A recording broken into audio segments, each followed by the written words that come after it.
salah satu cara atau penyebab durhaka nya ciptakan anu nyan ka durhaka, indikator atau tanda ji urang si ieu teguran.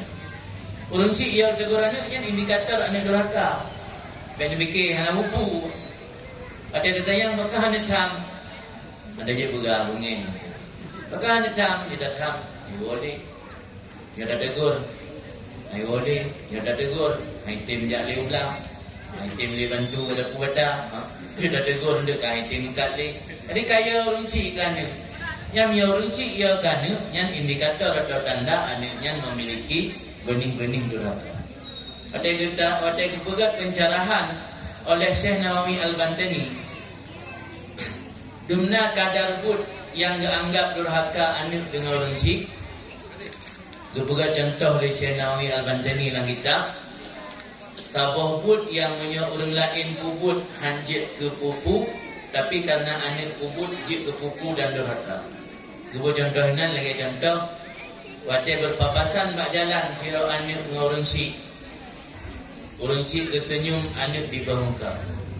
Yang tanya dah ngurus lain ni dosa. La agama dibolehkan tanya dah cengom. Cengom dah cek saja mun. Mana cengom dah cuekin dulu. Tapi hanya lebih dari euro. Yang lebih dari euro yang dosa. Tapi yang orang cik walau sabo saah yang je kedurhaka. Karena durhakanya nak tingkatan ni, nak durhaka berat ke dosa, ini dosa lain dosa usul. Jadi anik orang tua orang si pak jalan, orang si ke kelihatan Honda, anik bermuka. Orang si ke bisalum, anik hanai terus dah, salum. Orang si ke senyum, anik hanai terus, hanai balas senyuman orang si.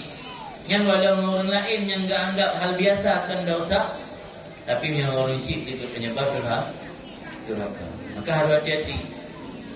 Urangnya dekat terjadi hal-hal yang tanpa disadari, saya kadurhaka orang si. Padahal letak dalam Al-Quran. Dalam Al-Quran tentang di surat An-Nisa, surat Al-Isra, surat Al-Luqman. Ini mengandungnya penjelasan tentang perintah untuk berbakti kurunsi. Wa'budullah wa la tusyriku bihi syai'an wa bil walidaini ihsana. Ini nama ayat yang lain.